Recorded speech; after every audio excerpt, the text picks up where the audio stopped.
नगर बसेरे की कहानी। किसी गांव में एक भाट व एक जाट रहता था। दोनों में घनिष्ठ मित्रता थी। एक बार जाट अपनी बहन के घर जाने को तैयार हुआ तो भाट अपनी ससुराल जाने को तैयार हुआ। दोनों साथ चल पड़े तो रास्ते में रुककर एक कुएं की मुंडेर पर बैठ गए। जाट ने भाट से कहा कि नगर बसेरा कर लेते हैं। इस पर भाट बोला कि तू ही नगर बसेरा कर ले, मैं तो अपनी ससुराल जा रहा हूँ, वहाँ खूब खातिर होगी मेरी, तू कर ले नगर बसेरा। जाट वहीं कुएं के पास बैठ पानी की घंटी और चावल का दाना लेकर नगर बसेरा करने लगा। नगर बसेरा करने के साथ जाट कहने लगा कि नगर बसेरा जो करे सो मल धोवे पाँव, ताता माड़ा तापसी देगी मेरी माँ, माँ देगी मावशी तेगी द्वारका का वास, मीठा मीठा घास वृंदावन का वास, पाँच कुल्ठी छठी रास मेरी जीवड़ो श्री कृष्ण के पास, डालू पानी हो जाए घी झट से निकल जाए मेरा जी। यह सब कर कर के वह जाट बहन के पास चल पड़ा। जाट की बहन ने भाई के आने पर उसकी खातिर की। खी बूढ़ा के साथ भाई को जिमाया। दोनों ने बैठकर ढेर सारी बातें की। इधर भाट अपने ससुराल पहुंचा तो वहां आग लगी हुई थी। आग बुझाने वह भी लग गया, जिसमें हाथ मुंह भी काले हो गए और खुद भी थोड़ा सुलझ गया। ना रोटी ना पानी के लिए ही किसी ने पूछा। एक पड़ोसन आई तो उसने भाट की सास को कहा कि जमाई आया है, जरा उस आओ भगत कर लो। बुढ़िया बोली कि सब कुछ तो जल गया है, अब कहाँ से आओ भगत करूं। तब पड़ोसन ने ही भाट को एक रोटी के साथ छाछ दी। उसने वही खाकर गुजारा किया। शाम को दोनों फिर घर की ओर चल पड़े और रास्ते में मिल गए और एक दूसरे का हाल पूछा। भाट बोला कि मेरी ससुराल में तो आग लगी हुई थी, आग बुझाते मैं खुद काला हो गया हूँ, ना रोटी मिली ना पानी। जाट बोला कि मेरी तो बहुत खातिर हुई। फिर बोला कि मैंने कहा था ना कि नगर बसेरा कर ले, आ अब कर ले, लेकिन भाट ने फिर मना कर दिया। कहने लगा कि चाहे रोटी दे या न दे, तेरी तो माँ है, दही चूरमा का पेड़ा धरा पाएगा। भाट ने फिर नगर बसेरा नहीं किया।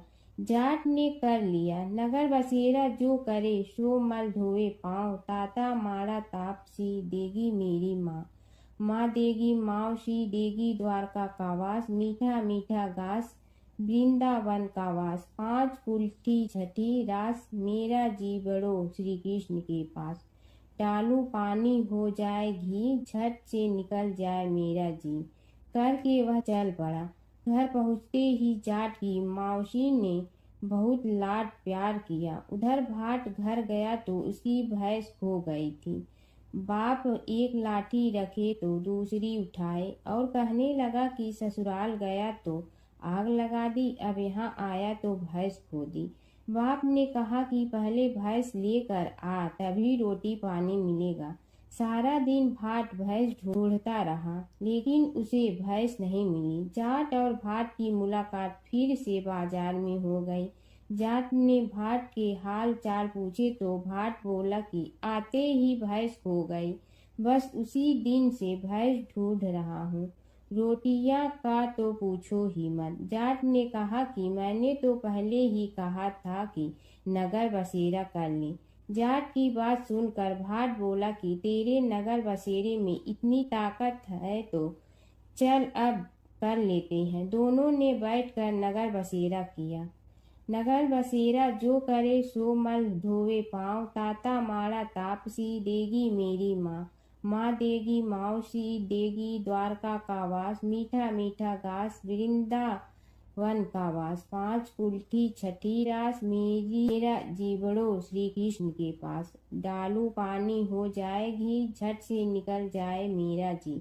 दोनों के नगर बसेरा करने पर भाट जैसे ही आगे बढ़ा तो उसकी खोई भैंस मिल गई, जिसे लेकर घर पहुंचा। घर पहुंचते ही माँ ने कहा कि लड़के को आते ही घर से निकाल दिया, सारे दिन से ये भूखा प्यासा भटक रहा है।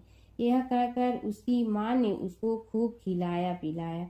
इस घटना के बाद सारे नगर में ढिंढोरा पिटवा गया कि तब कोई अपने पीहर या सास से आते जाते नगर बसेरा करें। जैसे भाट को नगर बसेरा करने का फल मिला, वैसे ही हर किसी को मिले। गणेश और बुढ़िया माई की कथा। एक बुढ़िया थी, वह बहुत ही गरीब और दृष्टिहीन थी। उसके एक बेटा और बहू थे। वह बुढ़िया सदैव गणेश जी की पूजा किया करती थी।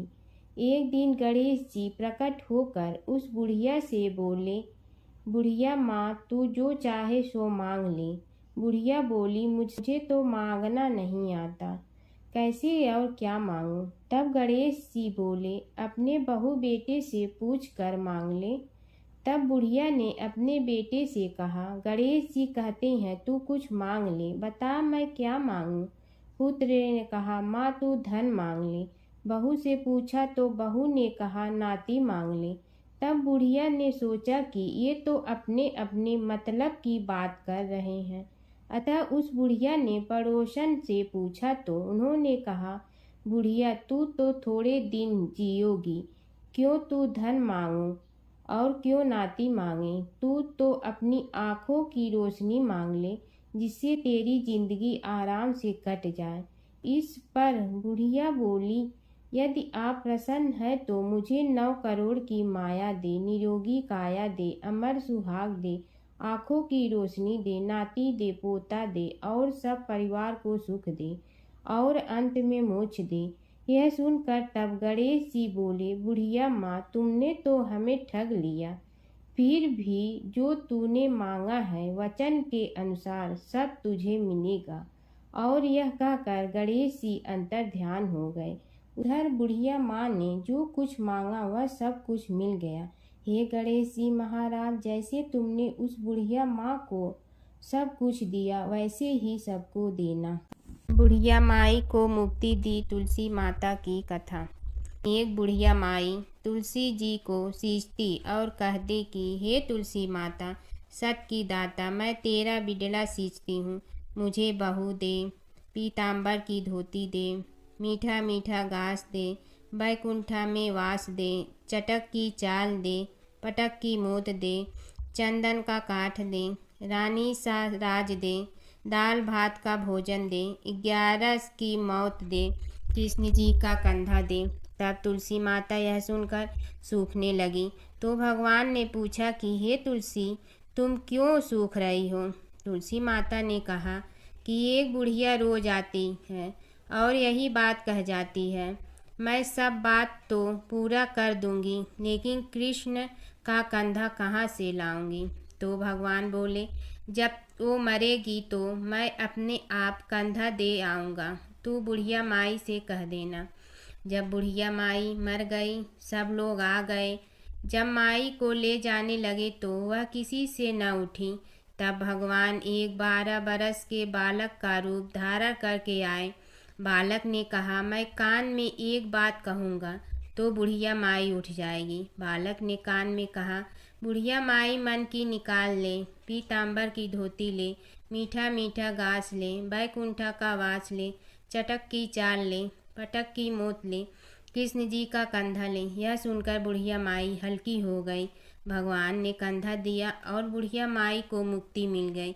हे तुलसी माता, जैसे बुढ़िया माई को मुक्ति दी वैसे सबको देना है। माता सीता की कथा। यह कहानी सीता माता कहती थी और श्री राम इसे सुना करते थे। एक दिन श्री राम भगवान को किसी काम के लिए बाहर जाना पड़ा तो सीता माता कहने लगी कि भगवान, मेरा तो 12 वर्ष का नित्य नियम है, अब आप बाहर जाएंगे तो मैं अपनी कहानी किसे सुनाऊंगी? श्री राम ने कहा कि तुम कुएं की पाल पर जाकर बैठ जाना और वहाँ जो औरतें पानी भरने आएंगी उन्हें अपनी कहानी सुना देना। सीता माता कुएं की पाल पर जाकर बैठ जाती हैं। एक स्त्री आई, उसने रेशम की जड़ी की साड़ी पहन रखी थी और सोने का घड़ा ले रखा था। सीता माता उसे देख कहती हैं कि बहन, मेरा 12 वर्ष का नितनेम सुन लो।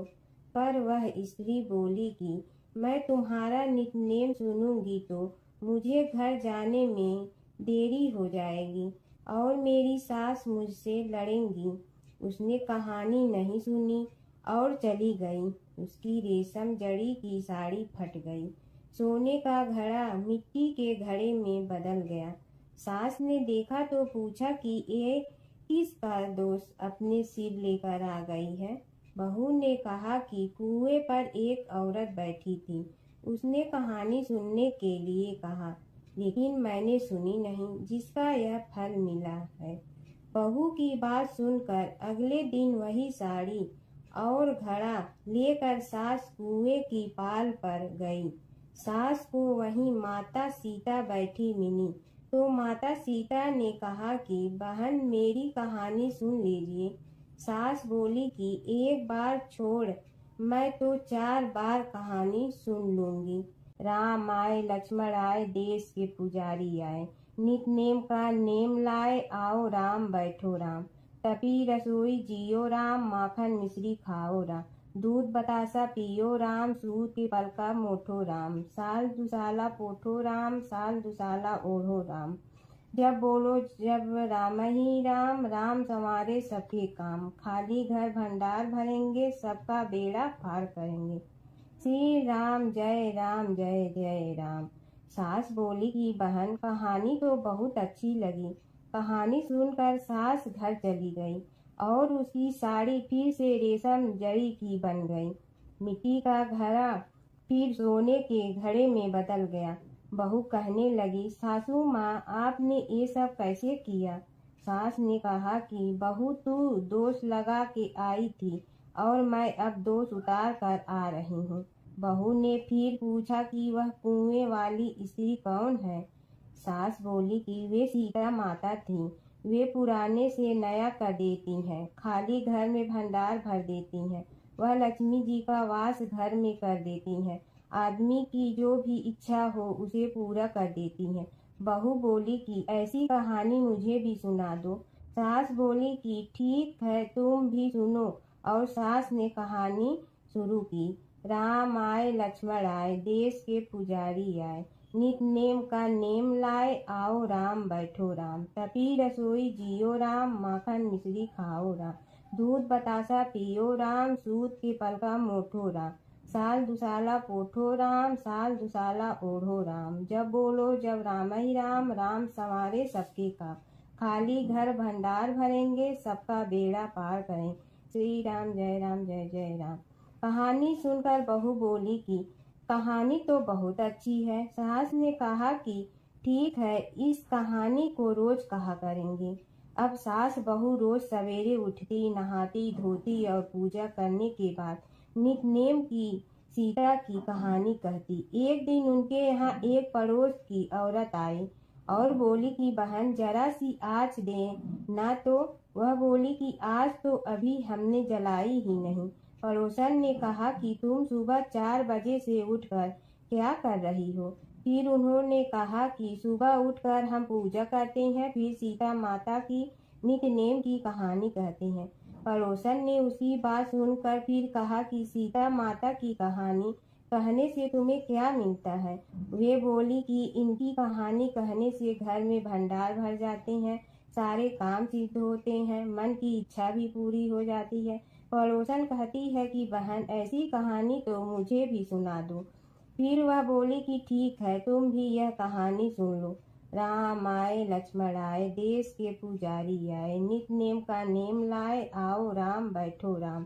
सारी कहानी सुनने के बाद पड़ोसन कहने लगी, बहन, कहानी तो मुझे बहुत अच्छी लगी। अब वह पड़ोसन भी नित नेम सीता माता की कहानी कहने लगी। कहानी कहने से सीता माता ने पड़ोसन के भी भंडार भर दिए। अब तो पूरे मोहल्ले में नित नेम की कथा चल पड़ी। हर किसी की मनोकामना पूरी होने लगी। हे सीता माता, जैसे आपने उनके भंडार भरे, वैसे ही आप हमारे भी भंडार भरना। सबकी भरना, कहानी सुनने वाले के भी और कहानी कहने वाले के भी। एक समय की बात है कि विष्णु भगवान का विवाह लक्ष्मी जी के साथ निश्चित हो गया। विवाह की तैयारी होने लगी। सभी देवताओं को निमंत्रण भेजे गए, परंतु गणेश जी को निमंत्रण नहीं दिया। कारण जो भी रहा हो, अब भगवान विष्णु की बारात जाने का समय आ गया। सभी देवता अपनी पत्नियों के साथ विवाह समारोह में आए। उन सब ने देखा कि गणेश जी कहीं दिखाई नहीं दे रहे हैं। तब वे आपस में चर्चा करने लगे कि क्या गणेश जी को कोई न्योता नहीं दिया है या स्वयं गणेश जी ही नहीं आए हैं। सभी को इस बात पर आश्चर्य होने लगा। तभी सब ने विचार किया कि विष्णु भगवान से ही इसका कारण पूछा जाए। विष्णु भगवान से पूछने पर उन्होंने कहा कि हमने गणेश जी के पिता भोलेनाथ महादेव को न्योता भेजा है। यदि गणेश जी अपने पिता के साथ आना चाहते हैं तो आ जाते। अलग से न्योता देने की कोई आवश्यकता भी नहीं थी। दूसरी बात यह है कि उनको 1.25 मन मूंग, 1.25 मन चावल, 1.25 मन घी और 1.25 मन लड्डू का भोजन दिन भर में चाहिए। यदि गणेश जी नहीं आएंगे तो कोई बात नहीं। दूसरे के घर जाकर इतना सारा खाना पीना अच्छा भी नहीं लगता। इतनी वार्ता कर ही रहे थे कि किसी एक ने सुझाव दिया, यदि गणेश जी आ भी जाए तो उनके द्वारपाल बनाकर बैठा देंगे कि आप घर की याद रखना। आप तो चूहे पर बैठकर धीरे धीरे चलोगे तो बारात से बहुत पीछे रह जाओगे। यह सुझाव भी सबको पसंद आ गया तो विष्णु भगवान ने भी अपनी सहमति दे दी। होना क्या था कि इतने में गणेश जी वहां आ पहुंचे और उन्हें समझा बुझा कर घर की रखवाली करने बैठा दिया गया। बारात चल रही थी, तब नारद जी ने देखा कि गणेश जी तो दरवाजे पर ही बैठे हुए हैं। तो वे गणेश जी के पास गए और रुकने का कारण पूछा। गणेश जी कहने लगे कि विष्णु भगवान ने मेरा बहुत अपमान किया है। नारद जी ने कहने लगे कि अपनी मूसक देना को आगे भेज दे तो वह रास्ता खोद देगी, जिससे उनके वाहन धरती में धंस जाएंगे। तब आपको सम्मान पूर्वक बुलाना पड़ेगा। अब तो गणेश जी ने अपनी मूसक सेना जल्दी से आगे भेज दी और सेना ने जमीन पोली कर दी। जब बारात वहां से निकली तो रथों के पहिए धरती में धंस गए। लाख कोशिश करे परंतु पहिए नहीं निकले।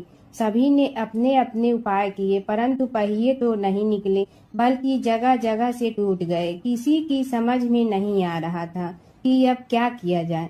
तब तो नारद जी ने कहा, आप लोगों ने गणेश जी का अपमान करके अच्छा नहीं किया।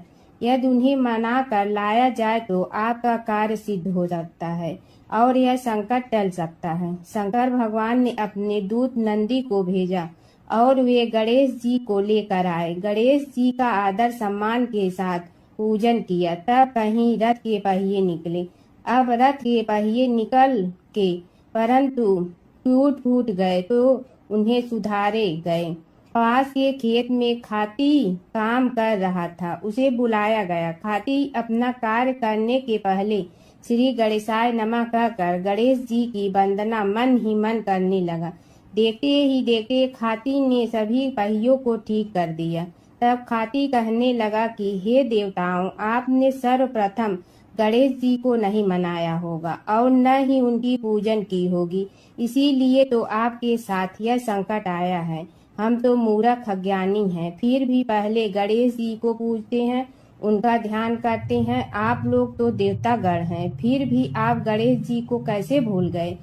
अब आप लोग भगवान श्री गणेश जी की जय बोल कर जाएं तो आपके सब काम बन जाएंगे और संकट कट जाएंगे। ऐसा कहते हुए बारात वहां से चल दी और विष्णु भगवान को लक्ष्मी जी के साथ विवाह संपन्न करा के सभी सकुशल घर लौट आए। हे गणेश जी महाराज, आपने विष्णु को जैसे कारज सारियो ऐसे कारज सबको सिद्ध कर जो। बोलो गजानन भगवान की जय। गणेश जी की कथा। एक बार गणेश जी एक छोटे बालक के रूप में चिमटी में चावल और चमचे में दूध लेकर निकले। वो हर किसी से कह रहे थे कि कोई मेरी खीर बना दो, कोई मेरी खीर बना दो। एक बुढ़िया बैठी हुई थी। उसने कहा, ला मैं बना दूं। वह छोटा सा बर्तन चढ़ाने लगी। तब गणेश जी ने कहा कि दादी माँ, छोटी सी भगोनी मत चढ़ाओ, तुम्हारे घर में जो सबसे बड़ा बर्तन है वही चढ़ा दो। बुढ़िया ने वही चढ़ा दिया। वह देखती रह गई कि वह जो थोड़े से चावल उस बड़े बर्तन में डाली थी वह तो पूरा भर गया है। गणेश जी ने कहा, दादी माँ, मैं नहा कर आता हूँ। खीर तैयार हो गई हो तो बुढ़िया के पोते पोती खीर खाने के लिए रोने लगे। बुढ़िया ने कहा, गणेश जी, तेरे भोग लगाना कहकर चूल्हे में थोड़ी सी खीर डाली और कटोरी भर भर कर बच्चों को दे दी। बुढ़िया की पड़ोसन ऊपर से देख रही थी, तो बुढ़िया ने सोचा यह चुगली कर देगी, तो एक कटोरा भर कर उसे भी पकड़ा दिया। बेटे की बहू ने चुपके से एक कटोरा खीर खाई और कटोरा चक्की के नीचे छुपा दिया। अभी भी गणेश जी नहीं आए थे। बुढ़िया को भी भूख लग रही थी। वह भी एक कटोरा खीर खाकर किवाड़ के पीछे बैठकर एक बार फिर कहा कि गणेश जी, आपके भोग लगे कहकर खाना शुरू कर दिया। तभी गणेश जी आ गए। बुढ़िया ने कहा, आ जा रे गणेशिया, खीर खा ले, मैं तो तेरी ही राह देख रही थी। गणेश जी ने कहा, दादी माँ, मैंने तो खीर पहले ही खा ली। बुढ़िया ने कहा, कब खाई? गणेश जी ने कहा, जब तेरे पोते पोती ने खाई तब खाई थी, जब तेरी पड़ोसन ने खाई तब खाई थी, और जब तेरी बहू ने खाई तब भी खाई थी, और जब तूने खाई तो मेरा पेट पूरा ही भर गया। बुढ़िया ने कहा, बेटा, और सारी बात तो सोच, पर बहू बेचारी का तो नाम मत लो। वह तो सुबह से काम में लग रही है, उसने फिर खीर कब खाई? गणेश जी ने कहा, चाकी के नीचे देख, झूठा कटोरा पड़ा है, और तूने तो मेरे भोग तो लगाया, वह तो वैसे ही खा गई। बुढ़िया ने कहा, बेटा, घर की बात है, घर में ही रहने दो। अब बताओ, बची हुई खीर का क्या करूं? गणेश जी ने कहा, नगरी जी जिमा दो। बुढ़िया ने पूरी नगरी जिलवा दी। फिर भी बर्तन पूरा ही भरा था।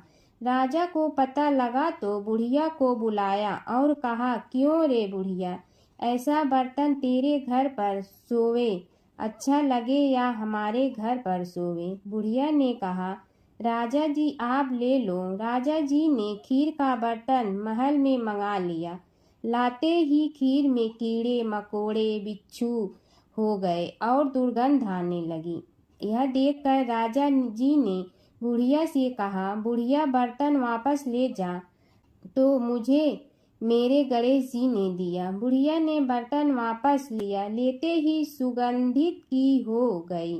घर आकर बुढ़िया ने गणेश जी से कहा, बची हुई खीर का क्या करें? गणेश जी ने कहा, झोपड़ी के कोने में खड्डा खोद कर गाड़ दो। उसी जगह सुबह उठकर वापस खोदेगी तो धन के 2-4 पैसे मिलेंगे। ऐसा कहकर गणेश जी अंतर ध्यान हो गए।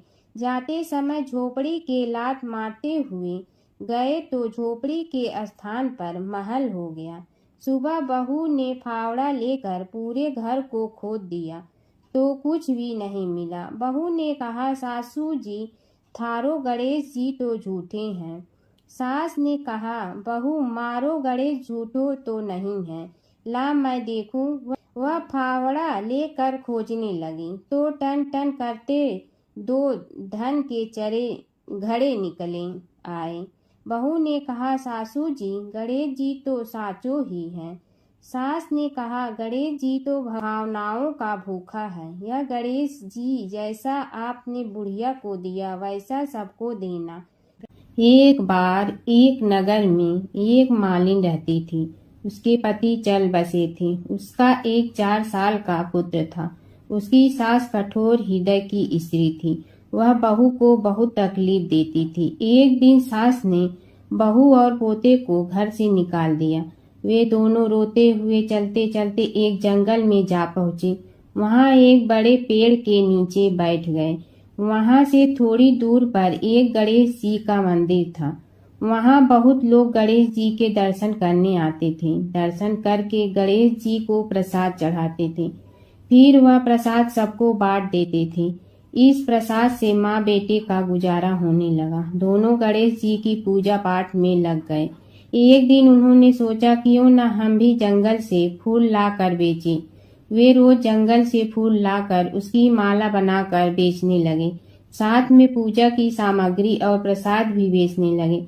इससे उनको आमदनी होने लगी। गणेश जी की कृपा से आमदनी बढ़ने लगी। जल्दी ही उन्होंने एक मकान और एक दुकान बना लिया। एक राजा की लड़की मंदिर में रोज पूजा करने आती थी। मालिन के बेटे को देखकर राजकुमारी उस पर मोहित हो गई और उससे विवाह करने की सोचने लगी। उसने अपनी भाभी से अपने मन की बात कही। भाभी अनुभवी थी। उसने कहा, ये तो मालिन का बेटा है और तुम एक राजा की बेटी हो। यदि तुमने उससे विवाह किया तो तुम्हारी बहुत बेइज्जती होगी। पर राजकुमारी अपनी बात पर अड़ी रही।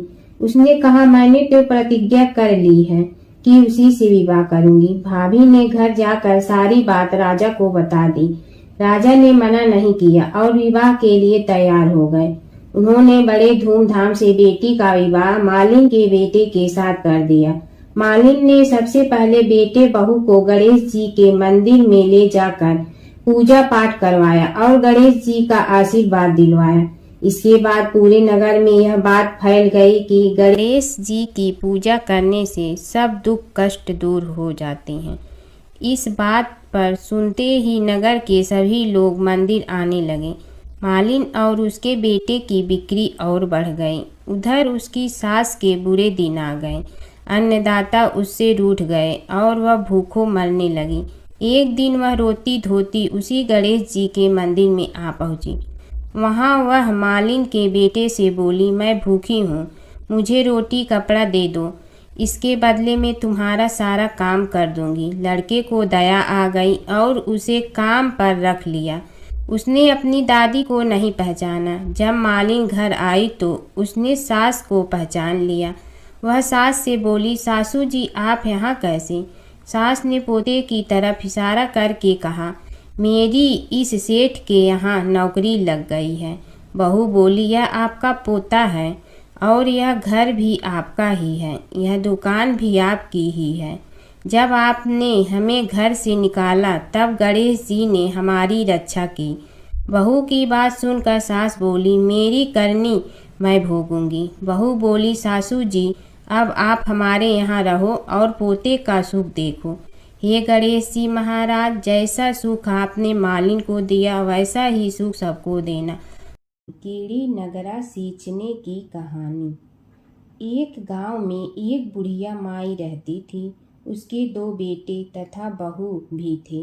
बुढ़िया माई भगवान श्री हरि विष्णु की परम भक्त थी। अपना जीवन दान धर्म पुण्य कार्य कर्मों में लगाती थी। परंतु बुढ़िया माई कभी भी मंदिर और सत्संग में व तीर्थ स्थानों पर नहीं जाती थी। एक बार गांव में भागवत कथा हो रही थी। बेटे ने कहा, माँ आप सारा दिन घर में रहती हैं, आप मंदिर में भागवत कथा सुनने क्यों नहीं जाती? बुढ़िया माई ने बेटे का मन रखने के लिए कह दिया कि आज जाऊंगी, परंतु नहीं गई। ऐसा करते करते 6 दिन निकल गए।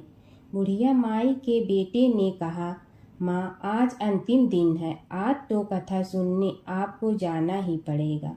सारा दिन घर का काम करके बुढ़िया माई ने जाते जाते इतनी देर कर दी कि अंतिम दिन की भागवत कथा भी समाप्त हो गई। भगवान श्री हरि विष्णु सन्यासी का रूप धारण करके बुढ़िया माई के पास आए और बोले, बुढ़िया माई तुम कहाँ जा रही हो? बुढ़िया माई ने कहा, मैं भागवत कथा सुनने जा रही हूँ। तब सन्यासी रूपधारी भगवान श्री हरि विष्णु ने कहा, अब इतनी देर से क्यों जा रही हो? वहाँ तो अब कथा समाप्त हो गई है, अब वहाँ जाकर क्या करोगी? बुढ़िया माई ने कहा, अब घर से निकली हूँ तो जाकर ही रहूँगी। सब सन्यासी रूपधारी भगवान श्री हरि विष्णु ने कहा कि अब कथा समाप्त हो गई। भक्त लोग भी अपने अपने घर चले गए। अब तुम वहाँ से क्या लाओगी? तो बुढ़िया माई बोली, कुछ नहीं तो मैं वहाँ से एक ईंट ही उठा लाऊंगी। तो सन्यासी रूपधारी भगवान श्री हरि विष्णु बोले, तुम वहाँ से मिट्टी की ईंट लाओगी, उसके बदले में मैं तुम्हें एक सोने की ईंट देता हूँ। बुढ़िया माई ने ईंट ले ली और घर की तरफ चल पड़ी और विचार करने लगी कि यदि यह ईंट मैं घर लेकर जाऊंगी तो बेटे बहू झगड़ने लगेंगे। इसीलिए घर के आंगन में बाहर ही बुढ़िया माई ने वह ईंट जमीन में गाड़ दी। परंतु अब बुढ़िया माई का ध्यान उस ईंट पर ही रहने लगा। खाने पीने घर के काम करने में सदैव बुढ़िया माई अपना ध्यान सोने की ईंट पर ही लगाई रखती। बेटे बहू ने पूछा, माँ पूरे दिन घर के आंगन में क्या करती रहती हो? तो बुढ़िया माई ने कहा, मैं आने जाने वाले को देखती रहती हूँ। एक दिन बुढ़िया माई मर गई। यमराज के दूत बुढ़िया माई को लेने आए। बुढ़िया माई को लेकर धर्मराज जी के पास पहुँचे और धर्मराज जी को सारी बात बतलाई। धर्मराज जी ने बुढ़िया माई को कुतिया की योनि दे दी और कुतिया उसी पेड़ के नीचे बैठी रहती। बुढ़िया माई की बहू ने कहा, इस कुतिया को यहाँ से भगाओ, नहीं तो यह बच्चों को काट जाएगी। तो उसके बेटे ने उसकी पीठ पर एक लकड़ी मारी और बुढ़िया माई मर गई और को सर्प की योनि मिली। आंगन में सर्प को देखकर बेटे बहू ने किसी को काट नहीं जाए इसी डर से मार दिया। फिर बुढ़िया माई मरकर धर्मराज जी के पास पहुंची। बुढ़िया माई कीड़ी का रूप धारण करके उस आंगन में कीड़ी नगरा बना लिया। आंगन में कीड़ी नगरा हो गया। घर वाले बहुत परेशान हुए। घर वाले भोजन भी नहीं बना रहे थे और मन ही मन होने का स्मरण करने लगे। तब भगवान श्री हरि विष्णु सन्यासी का रूप धारण करके आए और बोले कि कुछ खाने को दे दो। तो घरवाले ने कहा, महाराज हमारे खाने को भी कुछ नहीं बनाया क्योंकि हमारे घर में कीड़ी नगरा हो गया है। आप ही इसका कुछ उपाय बतलाइए। तब महाराज जी ने आंगन में खोदा और सोने की 28 निकाली और दोनों बेटों को दे दी और कहा, तुम्हारी माँ के नाम से दान पुण्य करना, धर्मशाला बनवाना, स्कूल बनवाना, प्याऊ लगवाना, गौशाला में गाय के चारे खाने की व्यवस्था करना। परंतु दोनों बेटे आपस में झगड़ने लगे कि तू दान कर, तू दान कर। किसी ने बुढ़िया माई के नाम से कोई दान नहीं किया और कीड़ी नगरा वहाँ उसी स्वरूप में स्थापित रहा। कुछ दिन बाद सन्यासी वापस आया और बुढ़िया माई के बेटों ने भगवान स्वरूपधारी सन्यासी महाराज से कहा कि हमारी घर की हालत वैसी की वैसी है, कीड़ी नगरा तो वैसे का वैसा ही है। तब साधु रूपधारी सन्यासी महाराज ने कहा, वह सोने के ईंट के टुकड़े लाओ और उन्हें बेचकर उनसे जो भी धन मिले उसे तुम्हारी माँ के नाम से दान पुण्य करो। इस कीड़ी नगरा पर शक्कर और आटा डालो। तुम ऐसा करोगे तो तुम्हारी माँ को मोक्ष प्राप्ति होगी। और उनके घर से कीड़ी नगरा चला गया। जो व्यक्ति प्रतिदिन सुबह प्रातः आटा और शक्कर कीड़ी नगरे पर डालता है वह सदैव धनवान, पुत्रवान, संपन्न, सुख शांति से जीवन यापन करता है। उसके घर में कभी कोई कष्ट नहीं आता है। उसका जीवन सदा सर्वदा आनंद से व्यतीत होता है। उसके परिवारजन उसे अत्यधिक स्नेह प्रदान करते हैं। कीड़ी नगरा प्रतिदिन सींचने से जुड़ी नगरी की कहानी सुनने से, दान पुण्य व धर्म कार्यों में रुचि लगाने से जीवन उत्तम हो जाता है। भगवान विष्णु और नारद की कथा। एक बार नारद मुनि जी ने भगवान विष्णु जी से पूछा, हे भगवान, आपका इस समय सबसे प्रिय भक्त कौन है? अब विष्णु तो भगवान हैं, सो झट से समझ गए अपने भक्त नारद मुनि की बात और मुस्कुरा कर बोले, मेरा सबसे प्रिय भक्त उस गांव का एक किसान है। यह सुनकर नारद मुनि जी थोड़ा निराश हुए और फिर से एक प्रश्न किया, हे भगवान, आपका बड़ा भक्त तो मैं हूँ, तो फिर सबसे प्रिय क्यों नहीं? भगवान विष्णु जी ने नारद मुनि जी से कहा, इसका जवाब तो तुम खुद ही दोगे। जाओ, एक दिन उसके घर रहो और फिर सारी बात मुझे बताना। नारद मुनि जी सुबह सवेरे मुंह अंधेरे उस किसान के घर पहुंच गए। देखा अभी अभी किसान जगा है और उसने अब सबसे पहले अपने जानवरों को चारा देता, फिर मुंह धोता, दैनिक कार्यों से निवृत्त होता, जल्दी जल्दी भगवान का नाम लिया, रूखी सूखी रोटी खाकर जल्दी जल्दी अपने खेतों पर चला गया। सारा दिन खेतों में काम किया और शाम को वापस घर आया। जानवरों को अपनी जगह बांधा, उन्हें चारा पानी डाला, हाथ धोया, मुंह धोया, फिर थोड़ी देर भगवान का नाम लिया, फिर परिवार के संग बैठकर खाना खाया और कुछ बातें की और फिर से सो गया। अब सारा दिन यह सब देखकर नारद मुनि जी भगवान विष्णु के पास वापिस आए और बोले, भगवान, मैं आज सारा दिन उस किसान के संग रहा, लेकिन वो तो ढंग से आपका नाम भी नहीं ले सकता। उसने थोड़ी देर सुबह, थोड़ी देर शाम को और भी जल्दी जल्दी आपका ध्यान किया, और मैं तो 24 घंटे सिर्फ आपका ही नाम जपता हूँ। क्या आपका सबसे प्रिय भक्त वो गरीब किसान ही है? भगवान विष्णु जी ने नारद की बात सुनकर कहा, अब इसका जवाब भी तुम मुझे खुद ही देना। और भगवान विष्णु जी ने एक कलश अमृत से भरा नारद मुनि को थमाया और बोले, इस कलश को लेकर तुम तीनों लोकों की परिक्रमा कर के आओ, लेकिन ध्यान रहे अगर एक बूंद भी अमृत नीचे गिरा तो तुम्हारी सारी भक्ति और गुण नष्ट हो जाएगी। नारद मुनि तीनों लोकों की परिक्रमा करके जब भगवान विष्णु के पास वापस आए तो खुश होकर बोले, भगवान, मैंने एक बूंद भी अमृत नीचे नहीं गिरने दिया।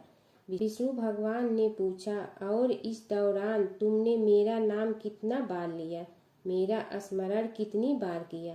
तो नारद बोले, अरे भगवान जी, मेरा तो सारा ध्यान इस अमृत पर था, फिर आपका ध्यान कैसे करता? भगवान विष्णु ने कहा, हे नारद, देखो उस किसान को, वो अपना कर्म करते हुए भी नियमित रूप से मेरा स्मरण करता है, क्योंकि जो अपना कर्म करते हुए भी मेरा जाप करे वो ही मेरा सबसे प्रिय भक्त है।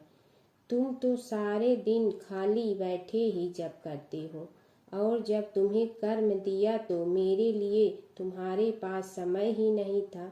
तो नारद मुनि सब समझ गए और भगवान के चरण पकड़ कर बोले, हे भगवान, आपने मेरा अहंकार तोड़ दिया, आप धन्य हैं। तुलसी माता की कथा। पुरानी समय की बात है। एक परम सुंदर और पतिव्रता स्त्री थी जिनका नाम था वृंदा। वे भगवान विष्णु की परम भक्त थी और उनका विवाह राक्षस राजा जलंधर से हुआ था। जलंधर बहुत शक्तिशाली था और उसकी शक्ति का रहस्य था उसकी पत्नी वृंदा की अटूट पतिव्रता धर्म। जब तक वृंदा अपने पति के प्रति सच्ची और समर्पित रही, तब तक कोई भी देवता जलंधर को पराजित नहीं कर सकता था। देवताओं ने कई बार प्रयास किया, लेकिन जलंधर अजेय रहा। तब सभी देवता भगवान विष्णु के पास गए और उनसे सहायता मांगी। भगवान विष्णु ने एक लीला रची। वे जलंधर का रूप धारण करके वृंदा के सामने प्रकट हुए। वृंदा ने उन्हें अपना पति समझकर उनका सत्कार किया, लेकिन जैसे ही वृंदा को सच्चाई का पता चला, उनका पतिव्रता धर्म भंग हो गया। उसी क्षण देवताओं ने जलंधर का वध कर दिया। जब वृंदा को यह ज्ञात हुआ कि यह सब भगवान विष्णु की लीला थी, तो वे बहुत दुखी हुई और उन्होंने भगवान विष्णु को श्राप दिया कि वे पत्थर बन जाएं। उसी श्राप के कारण भगवान विष्णु शालिग्राम पत्थर के रूप में प्रकट हुए। इसके बाद वृंदा ने अपने प्राण त्याग दिए। उनके शरीर से एक पवित्र पौधा उत्पन्न हुआ जिसे आज हम तुलसी के नाम से जानते हैं। तभी से तुलसी को देवी का रूप माना जाता है और उनकी पूजा की जाती है। तुलसी माता को घर में रखने से सुख समृद्धि आती है। भगवान विष्णु को तुलसी अत्यंत प्रिय है। बिना तुलसी के भगवान विष्णु की पूजा अधूरी मानी जाती है। सच्ची भक्ति और पतिव्रता धर्म में अपार शक्ति होती है। धर्मराज जी की कथा। दो सेठानियाँ थीं। एक के घर में धन बहुत था पर वह कंजूस थी। दूसरी के पास धन थोड़ा कम था पर मन से वह बहुत अमीर थी। रोज सवेरे उठती, गंगा स्नान करती, तुलसी माता, बड़, पीपल सींचने, भगवान के मंदिर जाके पूजा करती। धर्मराज सूरज भगवान की कहानी सुनती, भगवान के भोग लगाकर अतिथि को जिमाती, गाय कुत्ता के लिए ग्रास निकालती। दूसरी सेठानी इस धर्मात्मा को देखकर हंसती और कहती, पता नहीं दिन भर क्या करती रहती है। थोड़े समय बाद दोनों सेठानियों को भगवान का बुलावा आया। धर्मात्मा सेठानी के तो यमराज जी ने विमान भेजा और दूसरी को दूत मारते ही ले गया। रास्ते में सेठानी बोली, मेरे को भूख लगी है।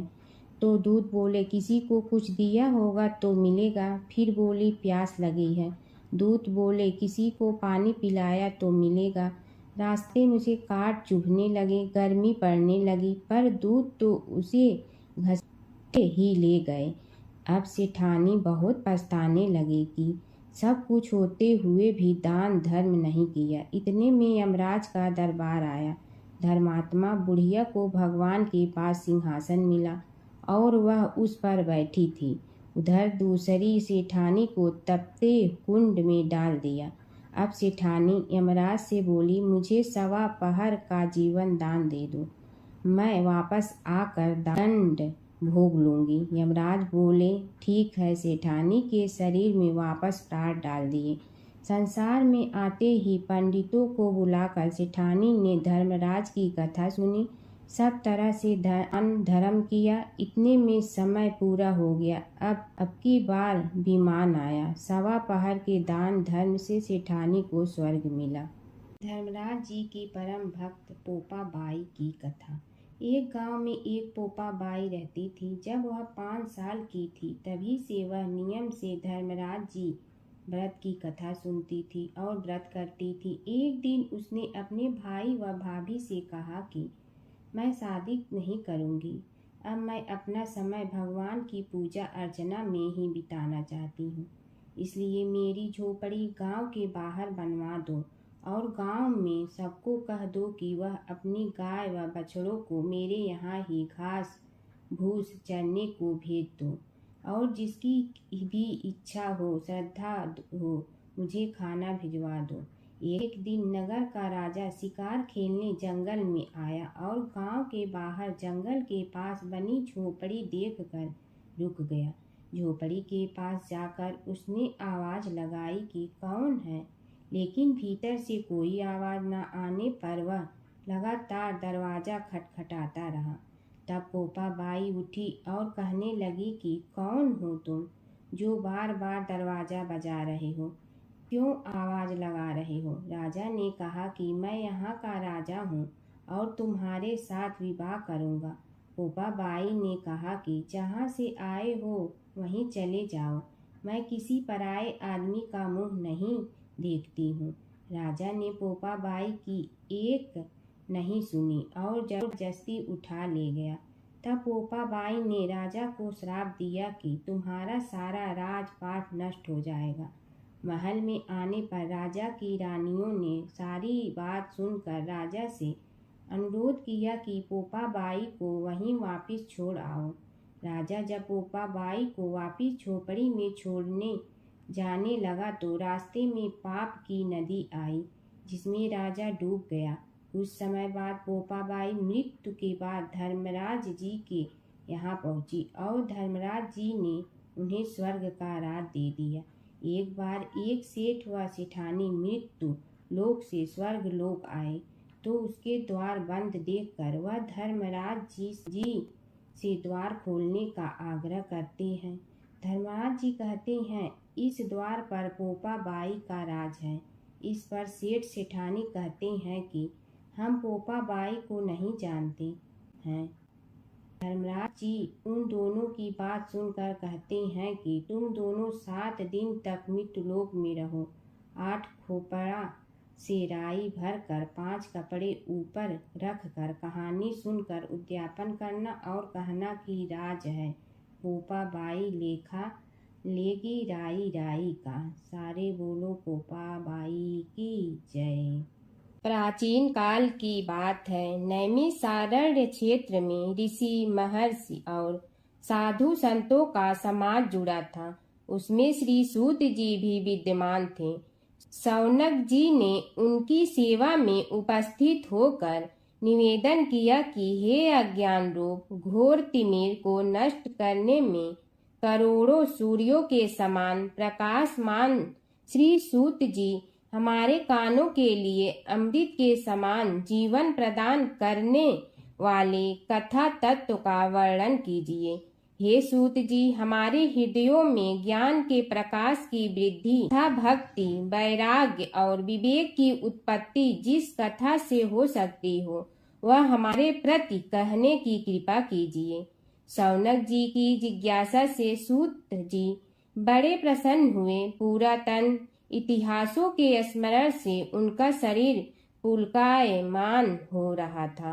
वे कुछ देर उसी स्थिति में विराजमान रहकर कुछ विचार करते रहे और अंत में बोले, शौनक जी, इस विषय में आपके चित्त में बड़ी जिज्ञासा है।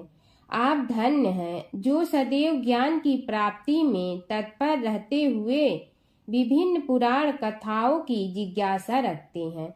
आज मैं आपको ज्ञान के परम स्रोत रूप श्री गणेश जी का जन्म कर्म रूप चरित्र सुनाऊंगा। गणेश जी से ही सभी ज्ञानों सभी विद्याओं का उद्भव हुआ है। अब आप सावधान चित्त से विराजमान हो। श्री गणेश जी के ध्यान और नमस्कार पूर्वक उनका चरित्र श्रवण करें। नमस्तस्मै गणेशाय ब्रह्मा विद्या प्रदायिनी यनागस्त्यसमः साक्षात विघ्न सागर सोषणे।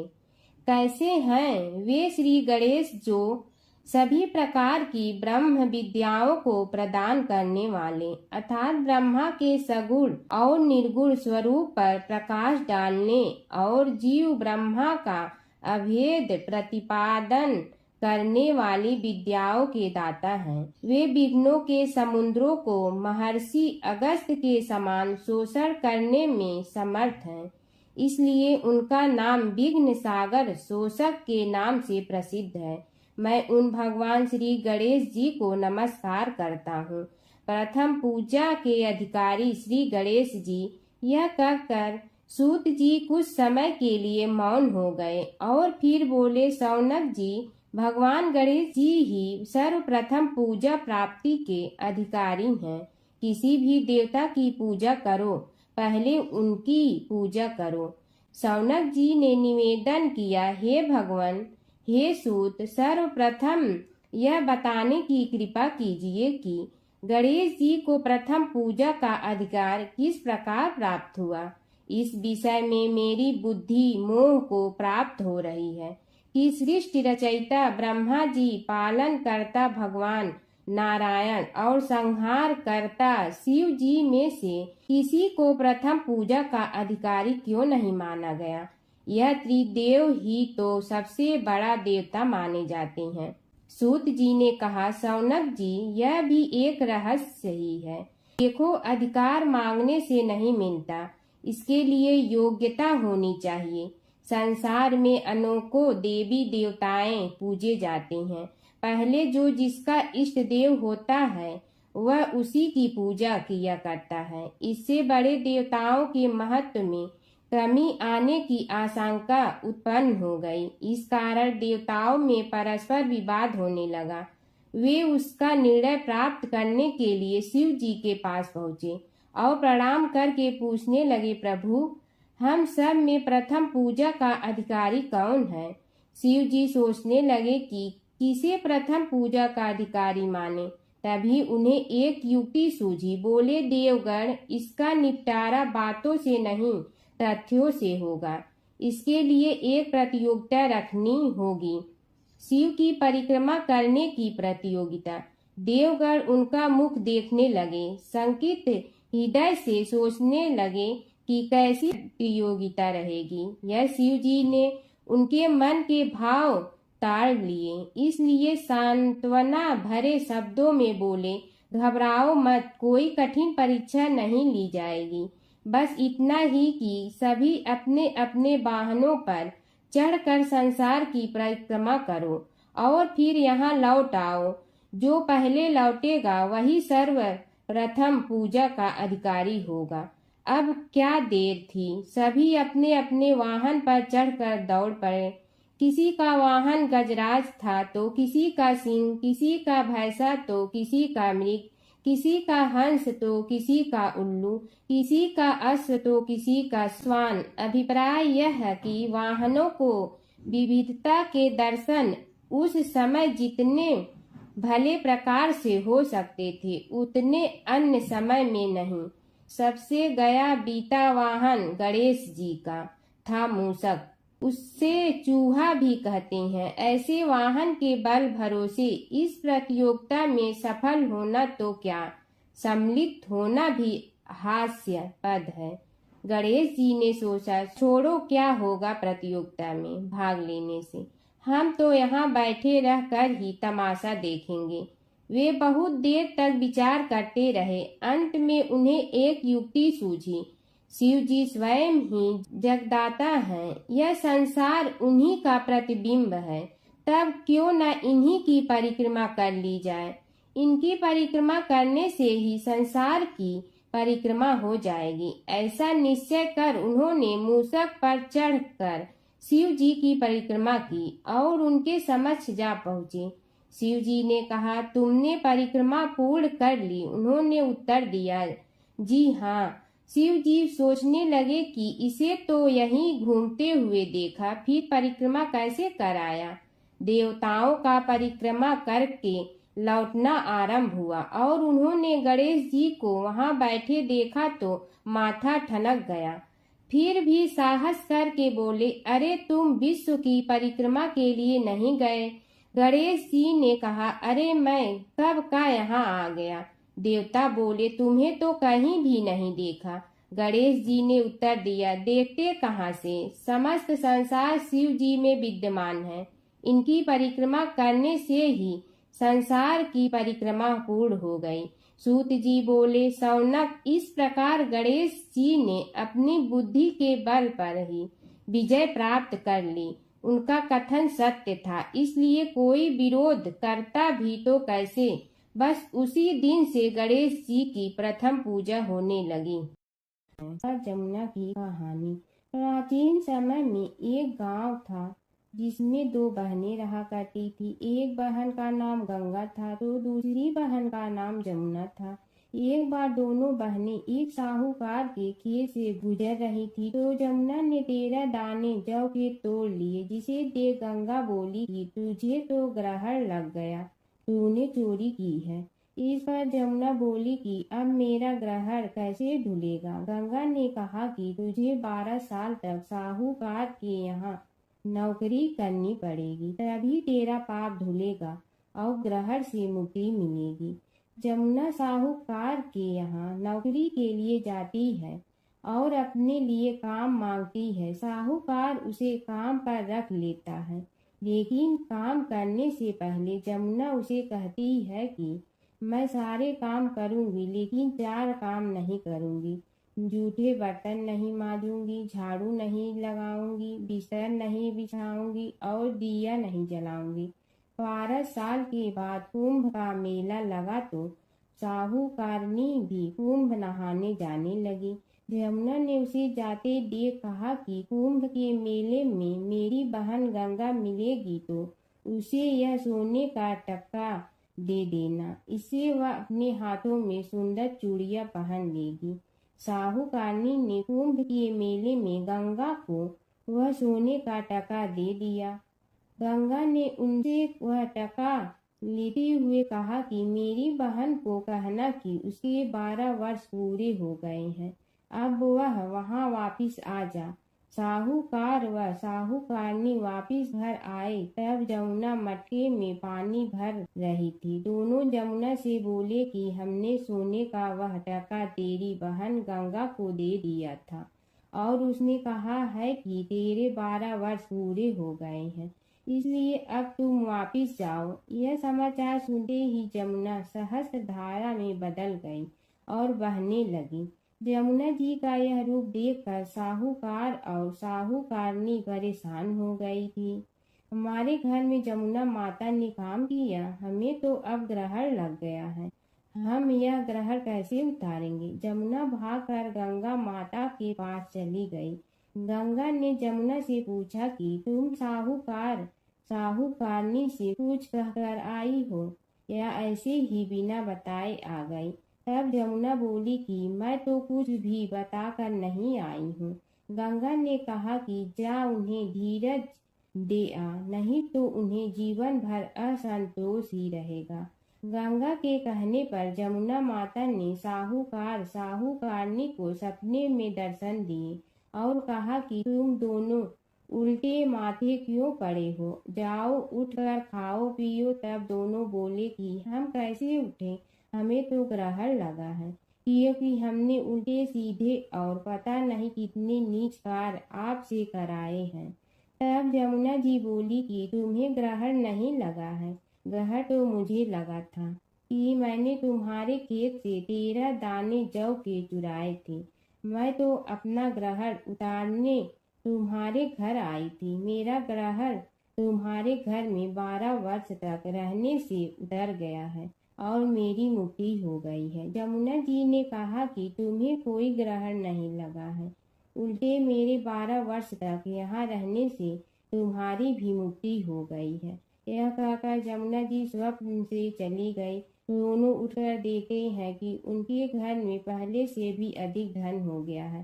हे जमुना माता, जैसे आपने साहूकार व साहूकारनी की मुक्ति कराई, वैसे ही आप अपने सभी भक्तों की करना। एक बार अपने पुत्र के खातिर भगवान शिव और श्री कृष्ण के बीच छिड़ गया था प्रलयंकारी युद्ध। भगवान शिव जहाँ प्रलय के देवता हैं, वहीं श्री कृष्ण पालन करता। दोनों के कारण ही यह जगत सुचारू रूप से चल रहा है और दोनों महाशक्तिशाली हैं। लेकिन कभी आपने सोचा है कि अगर कभी दोनों में युद्ध हुआ तो उसका इस संसार पर क्या असर पड़ेगा और दोनों में से विजयी कौन होगा? चलिए जानते हैं एक पौराणिक कथा जहां इन दोनों के भयंकर युद्ध का वर्णन मिलता है। पौराणिक कथा के अनुसार एक बार राजा बलि के सबसे बड़े पुत्र बाणासुर ने शिवपुत्र कार्तिकेय की सुंदरता से मोहित होकर भगवान शिव का पुत्र बनने की इच्छा जताई। उसने भगवान शिव की कठोर तपस्या की, जिसके बाद शिव जी ने उसे अपने पुत्र के रूप में स्वीकार कर लिया। एक समय ऐसा आया जब बाणासुर की पुत्री उषा को श्री कृष्ण के पुत्र अनिरुद्ध से प्रेम हो गया। उषा की मायावी मित्र अप्सरा चित्रलेखा ने अनिरुद्ध और उषा का गंधर्व विवाह करा दिया। जब बाणासुर को यह बात पता चली तो उसने अनिरुद्ध का अपहरण कर उसे अपना बंदी बना लिया। फिर क्या था, श्री कृष्ण ने अपनी पूरी सेना के साथ बाणासुर की नगरी पर धावा बोल दिया। श्री कृष्ण और बाणासुर का युद्ध। बाणासुर श्री कृष्ण की नारायणी सेना से अकेले नहीं लड़ सकता था, इसलिए उसने भगवान शिव से मदद मांगी। अब युद्ध में श्री कृष्ण की नारायणी सेना के विरुद्ध बाणासुर की सेना के साथ भगवान शिव और कुमार कार्तिकेय भी लड़ रहे थे। युद्ध इतना भयानक था कि एक पल को लगा कि भगवान शंकर ने अग्निशस्त्र से गरुड़ पर सवार श्री कृष्ण, बलराम और प्रद्युम्न मारे गए। लेकिन उसी समय श्री कृष्ण ने वरुणास्त्र का प्रयोग कर महादेव के अग्नेस्त्र को शांत कर दिया। फिर शिव जी के अस्त्रों के जवाब में श्री कृष्ण ने वैष्णवास्त्र का प्रयोग किया, जिससे संपूर्ण जगत अंधकार में डूब गया। गुस्से में भगवान शंकर ने 4 पंखा वाला बाण अपने हाथ में ले लिया तो श्री कृष्ण ने जीभरास्त्र उठाया। इस तरह यह युद्ध समय के साथ विकराल हो गया और इस युद्ध से समस्त सृष्टि में हाहाकार मच गया। तब ब्रह्मा जी को युद्ध रोकने आना पड़ा। उन्होंने दोनों को सारी स्थिति स्पष्ट की कि किस प्रकार उनके युद्ध से संसार का विनाश हो रहा है। उनके समझाने के बाद महादेव युद्ध में पीछे हट गए, लेकिन कार्तिकेय और बाणासुर भगवान श्री कृष्ण से युद्ध करते रहे। जब श्री कृष्ण ने बाणासुर को परास्त किया, अंत में भगवान श्री कृष्ण ने युद्ध में बाणासुर को पराजित करने के लिए अपना सुदर्शन चक्र प्रयोग किया और उसकी मदद से बाणासुर के सहस्त्र भुजाओं को काट डाला। जैसे ही श्री कृष्ण अपने चक्र से उसका वध करने लगे, कार्तिकेय के साथ महादेव वहां फिर से पहुंच गए, लेकिन इस बार उन्होंने युद्ध करने के बजाय श्री कृष्ण से बाणासुर को माफ करने का अनुरोध किया। भगवान शिव ने श्री कृष्ण से कहा कि मैंने इसे अभय दान दिया है, इसलिए अगर आप इसका वध कर देंगे तो मेरा वचन झूठा पड़ जाएगा। शिव जी के ऐसा कहने पर श्री कृष्ण ने बाणासुर को क्षमा कर दिया और अनिरुद्ध, उषा सहित अपनी पूरी सेना लेकर वहां से चल दिए। बाणासुर को आज भी अजर अमर माना जाता है और बाद में भगवान शिव के उसे अपने गढ़ों में शामिल कर लिया। हर व्रत कथा के साथ पढ़ी और सुनी जाने वाली लपसी तपसी की यह कहानी। एक लपसी था, एक तपसी था। तपसी हमेशा भगवान की तपस्या में लीन रहता था। लपसी रोजाना 1.25 सेर की लपसी बनाकर भगवान का भोग लगाकर जीम लेता था। एक दिन दोनों लड़ने लगे। तपसी बोला, मैं रोज़ भगवान की तपस्या करता हूँ, इसलिए मैं बड़ा हूँ। लपसी बोला, मैं रोज़ भगवान को 1.25 सेर लपसी का भोग लगाता हूँ, इसलिए मैं बड़ा हूँ। नारद जी वहाँ से गुजर रहे थे। दोनों को लड़ता देखकर उनसे पूछा कि तुम क्यों लड़ रहे हो। तपसी ने खुद के बड़ा होने का कारण बताया और लपसी ने अपना कारण बताया। नारद जी बोले, तुम्हारा फैसला मैं करूँगा। दूसरे दिन लपसी और तपसी नहाकर अपनी रोज की भक्ति करने आए तो नारद जी ने छुपकर 1.25 करोड़ की एक एक अंगूठी उन दोनों के आगे रख दी। तपसी की नज़र उस अंगूठी पर पड़ी जो उसने चुपचाप अंगूठी उठाकर अपने नीचे दबा ली। तब लपसी की नज़र अंगूठी पर पड़ी, लेकिन उसने ध्यान नहीं दिया। भगवान को भोग लगाकर लपसी खाना खाने लगा। नारद जी सामने आए तो दोनों ने पूछा कि कौन बड़ा, तो नारद जी ने तपसी से खड़ा होने को कहा। वो खड़ा हुआ तो उसने नीचे दबी अंगूठी दिखाई पड़ी। नारद जी ने लपसी से कहा, तपस्या करने के बाद भी तुम्हारी चोरी करने की आदत नहीं गई, इसलिए लपसी बड़ा है और तुम्हें तुम्हारी तपस्या का कोई फल भी नहीं मिलेगा। तपसी शर्मिंदा होकर माफ़ी मांगने लगा। उसने नारद जी से पूछा, मुझे मेरी तपस्या का फल कैसे मिलेगा। नारद जी ने कहा, यदि कोई गाय और कुत्ते की रोटी नहीं बनाएगा तो फल तुम्हें मिलेगा। यदि कोई ब्राह्मण को भोजन करवा कर दक्षिणा नहीं देगा तो फल तुम्हें मिलेगा। यदि कोई साड़ी के साथ ब्लाउज नहीं देगा तो फल तुझे मिलेगा। यदि कोई दिए से दिया जलाएगा तो फल तुम्हें मिलेगा। यदि कोई सारी कहानी सुने लेकिन तुम्हारी कहानी नहीं सुने तो फल तुझे मिलेगा। उसी दिन से हर व्रत कथा कहानी के साथ लपसी तपसी की कहानी भी सुनी और कही जाती है।